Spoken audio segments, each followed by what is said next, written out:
Halo semuanya, ketemu lagi dengan Roy di sini, dan di video kali ini kita akan bahas satu saham lagi ya, yaitu IPCC, Indonesia Kendaraan Terminal. IPCC ini sudah mengeluarkan ya laporan keuangan full year 2022 dan kinerjanya tumbuh cukup signifikan, di mana mereka berhasil mencapai persentase kenaikan laba sampai 170%. Tahun lalu mereka bagi dividen 6%, padahal kinerjanya belum sewah tahun 2022. Kalau tahun 2022 saja dividennya 6%, tahun ini bisa jadi sampai di kisaran 8%, yang artinya jauh melebihi daripada deposito perbankan. Gimana teman-teman? Apakah teman-teman tertarik? Kalau kalian tertarik, tonton video ini sampai habis. Sebelumnya, jangan lupa subscribe dulu, tekan lonceng supaya nggak ketinggalan, dan let's go kita bahas saham IPCC.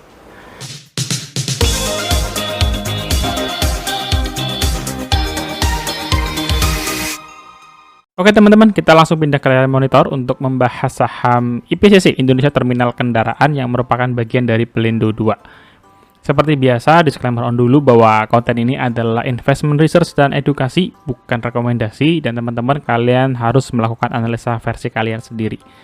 Saya tambahkan satu keyword ya untuk video ini, yaitu research background, bahwa dalam video ini itu research background-nya adalah mencari atau menggali peluang dari bangkitnya sektor otomotif. Ya, sektor otomotif ada banyak sahamnya, salah satu yang akan kita coba gali adalah IPCC. Apakah cocok atau tidak nih untuk masuk ke dalam portofolio?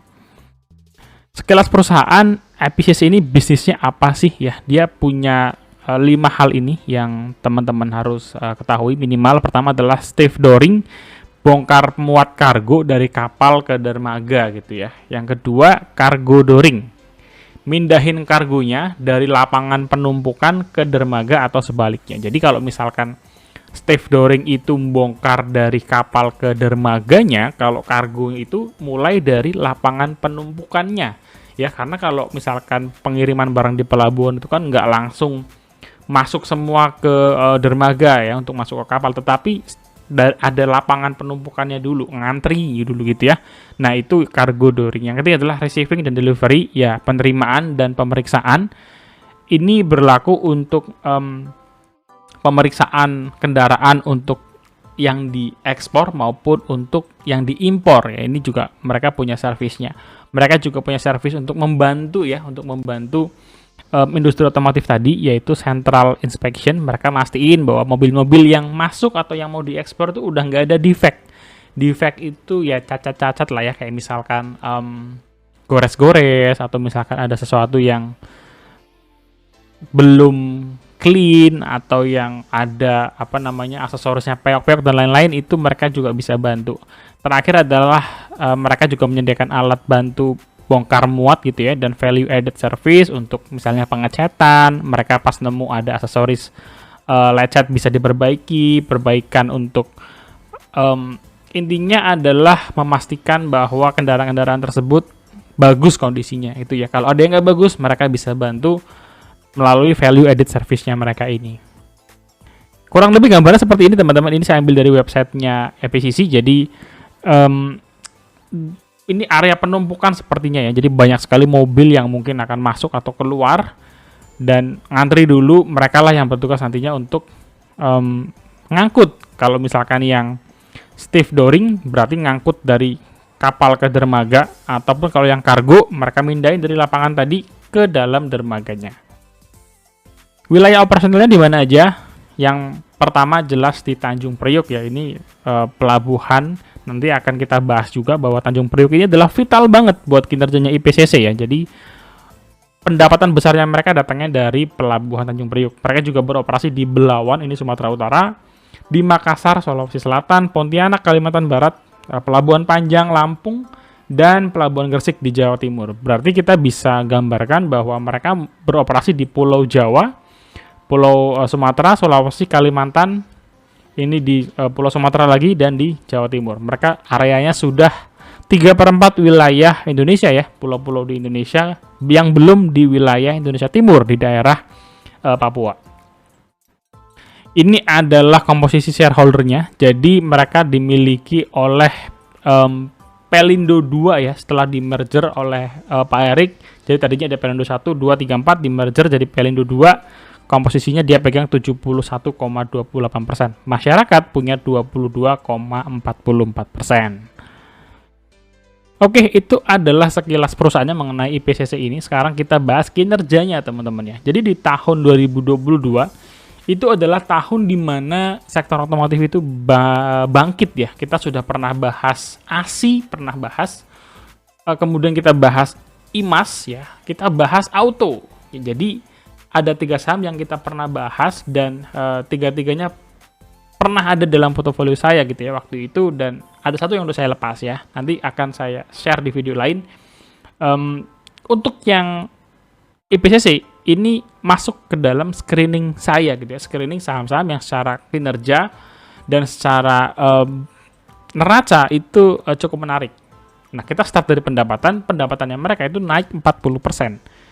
Dari 40% pendapatan ini ya, sampai di bottom line labanya naik 170%. Jadi labanya mereka di angka 162 miliar. Tapi kalau kita perhatiin ya, baik antara pendapatan maupun laba, kita bisa melihat bahwa perusahaan ini itu sebelum tahun 2022 ya, itu kinerjanya cukup stuck ya. Jadi dia tidak terlalu bisa growth ya. Di sini kita bisa lihat sudah di 4 tahun ke belakang tertingginya mereka nggak pernah sampai 600 ya. Baru di tahun 2022 revenue mereka mencapai 727 miliar. Kalau di sisi pendapatan malah tahun 2020 ini rugi wajar karena COVID ya. Tahun 2021 belum pulih, baru pulih di tahun 2022 dan hampir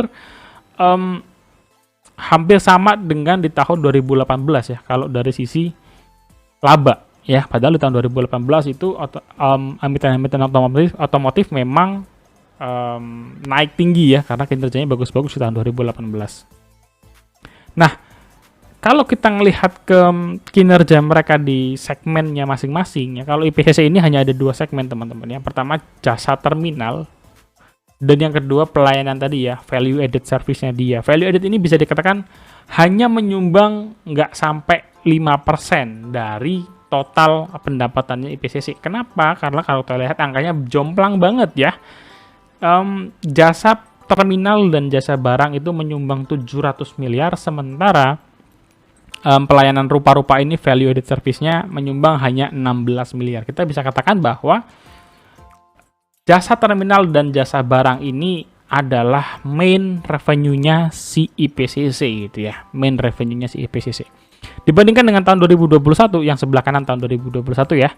Jasa terminalnya naik 40% ya. Kalau kita tarik mundur di bagian pendapatan, ketika pendapatannya mereka naik 40% ya, itu sumbangan dari jasa terminal dan jasa barang ya, karena ini kenaikannya sama nih 40%. Kita cek sekarang ekuitasnya ya. Ekuitasnya dari tahun ke tahun memang naik signifikan ya. 2017 itu belum IPO, mereka IPO di 2018. Setelah IPO ekuitasnya naik dari 1,1 triliun maju ke depan 2022 ternyata bedanya belum banyak. Jadi dari sisi ROE baru di tahun 2022 mereka mencatatkan ROE yang bagus 14%. Sebelumnya kita bisa lihat ya, nggak terlalu ada growth di sini, ROE-nya stagnan. Di tahun 2022 utang mereka kalau kita lihat liabilitas jangka panjang ya, ini adalah jangka panjang itu berkurang. Berkurangnya juga cukup signifikan ya, sekitar hampir 250 miliar. Sementara DER-nya kalau kita cek di 0,4 kali. Ini sudah DER memperhitungkan semuanya ya. Artinya memperhitungkan yang utang jangka panjangnya ini. Jadi kita bisa katakan IPCC secara rasio utang sehat ya teman-teman ya. Bagaimana dengan asetnya? Aset dari IPCC ini mencapai 2,2 triliun ya, dengan ROA-nya di 7%. Nah, tadi kan saya sempat mention dikit ya, IPCC ini masuk dalam screening saham yang bisa dipertimbangkan untuk masuk dalam portofolio saya. Di bagian mana screeningnya? Screeningnya adalah di bagian kas teman-teman ya. Jadi kalau kita lihat di sini, IPCC per akhir tahun 2022 punya kas 1 triliun. kas 1 triliun itu setara dengan 50% kurang lebih ya dari total aset yang mereka punya. Jadi mereka punya kas gemuk banget nih. Kalau teman-teman suka untuk saham-saham yang bagi dividen, ya ini salah satu saham yang bisa kalian pertimbangkan. Kalau kalian memperhitungkan dividen dalam weight yang besar ya, bobotnya cukup besar, kalian coba bisa cek lagi untuk IPCC ini gitu ya. Jadi kalau kita lihat dari tahun ke tahun memang kasnya si IPCC ini bertumbuh gitu ya. Di 2021 naik sampai 769 miliar dan di akhir tahun 2022 mencapai 1 triliun. Oke, sekarang kita lanjut cek profitability-nya ya. Kalau kita melihat dalam angka-angka ini, pertama kita mention gross profit margin-nya bagus banget sampai 46%. Net profit-nya juga bagus ya, 24,21%. Kalau kita lihat di average 5 tahun ke belakang, memang IPCC ini tergolong menguntungkan ya, karena bisa mendapatkan net profit-nya di level 18,8%. Dividennya juga bagus, karena tadi kita sudah lihat bahwa dia punya kas besar gitu ya. Tahun 2021, mereka bagikan dividennya di akhir tahun 2022, yield-nya 5,7%. Ini juga sudah tergolong bagus ya, sudah di atas daripada deposito bank-bank besar pada umumnya dengan payout ratio di 40%. Bagaimana dengan pergerakan harganya? IPCC ini year to date ya, artinya sejak awal tahun itu baru naik 8,7% ya. Setahun terakhir naik 7%, 6 bulan terakhir naik 21% ya. Kalau kita lihat 3 tahun terakhir, secara kumulatif 3 tahun, IPCC sudah naik 108%. Jadi lumayan ya, 3 tahun terakhir sudah naik 108%. Meskipun year to date-nya baru naik 8%, padahal kinerjanya tahun 2022 bagus banget ya. Nah, bagaimana dengan valuasinya si IPCC ini ya? Kita pakai min PI 5 tahun. Min PI 5 tahun IPCC ini strong undervalue ya, dia dekat-dekat di garis biru. Ini garis strong undervalue. Min PI-nya itu di kisaran 1.200 ya, dan saya cukup setuju sih angka ini bisa jadi acuan untuk harga wajarnya IPCC. Apakah valuasinya diskon gitu ya? Pertama, saat ini harga IPO-nya itu dulu 2018, ini IPO 2018 teman-teman. Mereka IPO di harga 1.640 dan sudah turun 62%. Jadi kalau apakah IPCC ini diskon? Ya ini sudah diskon cukup dalam ya dari harga IPO-nya ya.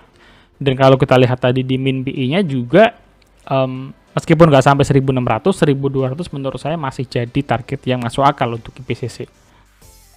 Kita bandingkan dengan kompetitor karena ini perusahaannya bisnisnya cukup unik gitu ya, agak sulit untuk membandingkan secara kompetisi. Tapi saya coba bandingkan dengan anak usahanya sama Pelindo ya, IPCM. Saya masukkan auto juga karena ini subjek besarnya adalah segmen otomotif gitu ya. Meskipun yang satu adalah penyedia pelabuhannya, yang satu produsennya ya, ini agak beda tapi gak apa-apa, saya masukkan sebagai perbandingan gitu ya. Kemudian ada port ya, ini juga ya mirip-mirip lah dengan si IPCC. Jadi kalau kita lihat di sini memang dari sisi PE ratio ya, IPCC, IPCM dengan auto tergolong berimbang ya, ini lebih tinggi sedikit ya IPCM, tapi port ini sudah jauh, jadi kita bisa eliminasi kalau kita ngelihat karena sudah setinggi ini. PBV-nya juga port jauh lebih tinggi ya dibandingkan dengan ketiganya. Kalau kita lihat ketiganya, auto yang masih setengah dari PBV-nya saja ya. Gross profit margin IPCC yang terbesar, net profit margin IPCC juga yang terbesar. Jadi kita bisa lihat bahwa secara profitability IPCC paling bagus ya. Dia punya net profit margin 24%-an itu tergolong tinggi. Kalau kita lihat secara valuasi PBV ya masih masuk akal ya, di hampir 1 kali PBV, dan auto menawarkan PBV yang hanya 0,6 kali. Jadi tergantung teman-teman melihat sudut pandang yang mana. Nah, untuk prospek ya, ini kita coba bahas mengenai sisi-sisi yang berbeda ya. Pertama adalah revenue stream ya. Slide ini yang saya mau garis bawahi adalah revenue stream, di mana revenue stream si IPCC ini sangat bergantung dari Tanjung Priuk. Tanjung Priuk menghasilkan 701 miliar ya, dari 726 miliar pendapatan IPCC. Jadi dependensinya sangat besar sekali terhadap revenue jasa di Pelabuhan Tanjung Priuk. Apakah ada masalah Bang kalau misalkan revenue streamnya bergantung di satu sisi gitu, satu titik gitu ya? Kalau Tanjung Priuknya baik-baik saja jelas nggak ada masalah. Dan menurut saya sih Tanjung Priuk merupakan pelabuhan yang memang sudah sepantasnya ya menghasilkan revenue yang sebesar ini. Cuman ya kalau misalkan terjadi sesuatu, misalkan pelabuhannya lagi nggak bisa beroperasi gitu ya, mungkin perbaikan atau mungkin hal yang lain ya, hal yang nggak kita bisa duga. Artinya pendapatannya si IPCC ini bakalan berkurang jauh karena di pelabuhan yang lain tidak sedemikian besarnya dibandingkan dengan Tanjung Priuk ya. Ini sisi yang pertama, sisi revenue stream. Sisi yang kedua, IPCC ini adalah perusahaan bagian dari Pelindo 2 ya, bagian dari Pelindo 2. Kalau kita lihat di sini, Pelindo 2 itu sudah punya kaplingannya masing-masing ya, saya sebut kaplingan aja lah, sudah punya bagiannya masing-masing. Contoh, kalau untuk kontainer terminal yang ngerjakan adalah PT Jakarta International Container Terminal. Kalau untuk peti kemas udah ada sendiri ya. Kalau untuk pelabuhan pengembangan pelabuhan sudah ada sendiri ya. Jadi Pelindo 2 ini sudah membagi-bagi menjadi beberapa perusahaan-perusahaan gitu ya. Dan kebetulan yang sudah di IPO-kan adalah IPCC dan IPCM.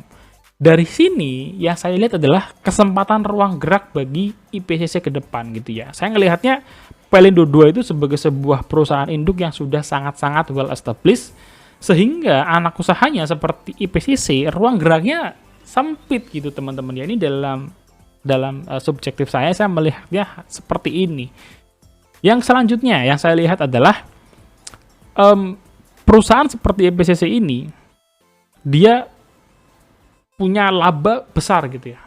Sudah punya saldo laba besar, punya kas besar. Ketika punya kas besar, saya pinginnya sebagai investor perusahaan itu melakukan ekspansi supaya pendapatannya bisa naik, akhirnya labanya pun naik gitu ya. Nah, si IPCC ini dia itu punya kas 1 triliun tapi dia anggarkan capex, capital expense, belanja modal hanya 35 sampai 40 miliar. Artinya ini hanya 4% teman-teman ya. 4% dari bukan 4%. Iya bener ya, 4% ya. Dari 1 triliun dia hanya alokasikan 40 miliar. Ini kurang lebih di 4% saja. Menurut saya ini terlalu kecil ya, terlalu kecil. Dan saya ambil referensi ini dari Kontan. Judul artikelnya adalah Strategi IPCC Kejar Pertumbuhan 15-20% ya. Jadi untuk mereka bisa naik 20%, modal yang mereka keluarkan itu sebenarnya segini aja dari manajemen ya, 35-40 miliar. Tetapi ada satu yang menarik juga bahwa pertumbuhan IPCC itu bergantung dari industri sekitarnya gitu ya. Industri sekitarnya apa aja? Misalnya ya ini ya, industri mengenai pertambangan, otomotif maupun industri lainnya yang membutuhkan jasa dari pelabuhan, khususnya kendaraan gitu ya. Ini yang membuat bahwa IPCC itu nggak bisa ekspansi aja. Growth-nya dia, pertumbuhannya dia ke depan itu bergantung dari sektor-sektor lain yang membutuhkan servis di pelabuhan, teman-teman.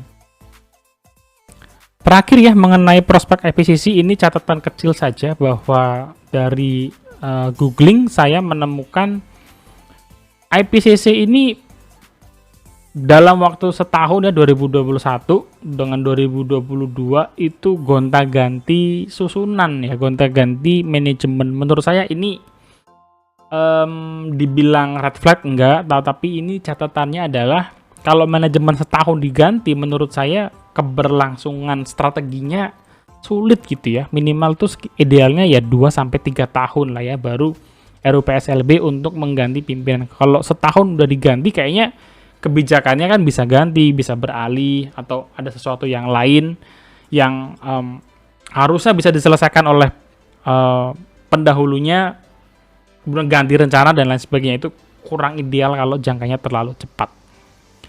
Dan kita udah sampai di akhir video teman-teman. Kalau teman-teman masih ada pertanyaan boleh tulis di kolom komentar. Jangan lupa untuk subscribe dulu, tekan lonceng supaya nggak ketinggalan. Kita akhiri video ini dengan beberapa catatan dari saya ya. Pertama adalah kinerja daripada IPCC ini naik, memang tumbuh signifikan ya. Pendapatan mereka itu bisa melebihi tahun 2018, tahun di mana kinerja emiten-emiten otomotif itu memang bagus-bagus. Pendapatannya mereka naik 40%, labanya mereka naik 170% ya. Kemudian catatan kedua saya adalah bahwa IPCC ini dari harga IPO-nya di 1640 sudah turun cukup dalam ya. Harga sekarang 620, artinya dari IPO IPCC sudah turun 62%. Yang ketiga, dependensi terhadap pelabuhan Tanjung Priok ini sangat-sangat besar ya. Tadi teman-teman udah lihat dari 720 sekian miliar, 700 miliarnya datangnya dari jasa pelabuhan Tanjung Priok gitu ya. Amit-amit kalau pelabuhannya lagi nggak bisa beroperasi, maka mandek juga nih servicesnya IPCC. Yang keempat, emiten ini punya kas yang besar. Kalau teman-teman dividen investor, kalian suka dengan dividen, punya weight besar ketika kalian mau ambil emiten masuk dalam portofolio, saya rasa ini emiten yang cukup bagus ya. Dividennya saja tahun 2021 6%. Tahun ini mungkin bisa lebih besar lagi ya, di 7-8%. Karena kasnya mereka sudah besar dan bisnisnya juga tahun 2022 bagus banget. Jadi perusahaan ini punya peluang untuk bagiin dividen bagus, tapi sayangnya dividen dibagi di akhir tahun. Jadi ini akhir tahun 2023 ya.